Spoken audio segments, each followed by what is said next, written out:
Right, it's James from Fitness Basics. The third exercise on my must-do core exercise list is the front plank. When done, it is very beneficial to our transverse abdominis, rectus abdominis and erector spinae. I will discuss all the benefits and how to perform this in the video. The one thing I did forget to mention was breathing. Make sure you compose your breath in and out when you perform the exercise. Okay, let's get started.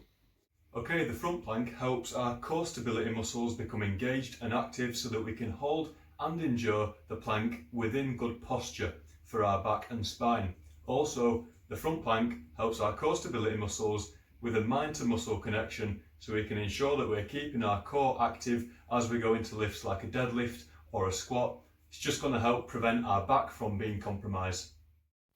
To begin the front plank, you want to position your elbow right below your shoulder so you can draw a straight line, and then for your elbow direction, point both facing back and you've got your hands in line like a train track. You can tuck your chin from here, keeping your neck and head safe. Raise your hips up to position in line with your upper back and head.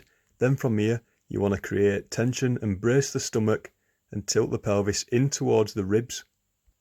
This will help engage and fire up our core muscles. It's about resisting our spine from compressing and taking up the pressure. Upon perfecting this, you can go ahead and straighten out your knees. This allows for more resistance to travel through the midsection, so my core is supporting more of my weight. I'll guide you through some common mistakes that will probably surprise you now. Mistake number 1 is being fixated on holding a plank for a set amount of time. It's not about holding a plank for longer, it's about holding it correctly. Focus on being more efficient and harder with tensing your muscles in a shorter plank. It's easy to start trembling very soon after getting into a plank when you know how to engage every muscle correctly. Mistake number 2 is having the right hip height but the lower back is compensating. This is just a lack of core bracing. Bracing the stomach in and tucking towards the ribs will help keep a good plank posture.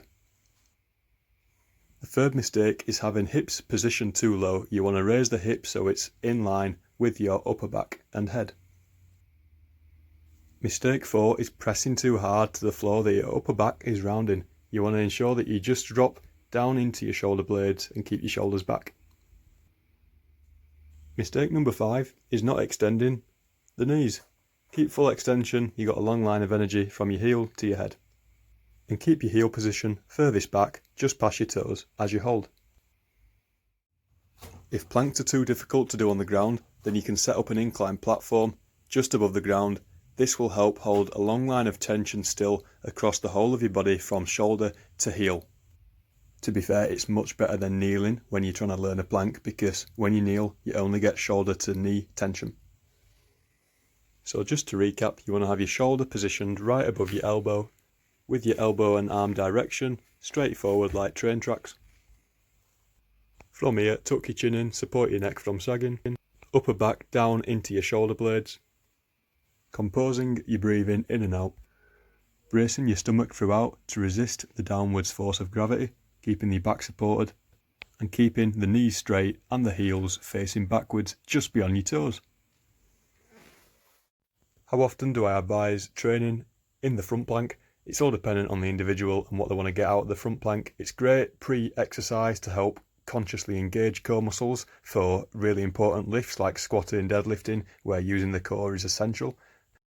It's also a great exercise after a main workout to try 3 rounds of just holding the plank until you fatigue, as opposed to just setting time limits. Quality of plank and muscles engaged matter a lot more than the quantity of time you accumulate by supposedly holding a proper plank. So that's been the front plank. Hopefully you've took away a few pointers on how to perform it correctly. Very basic but very beneficial.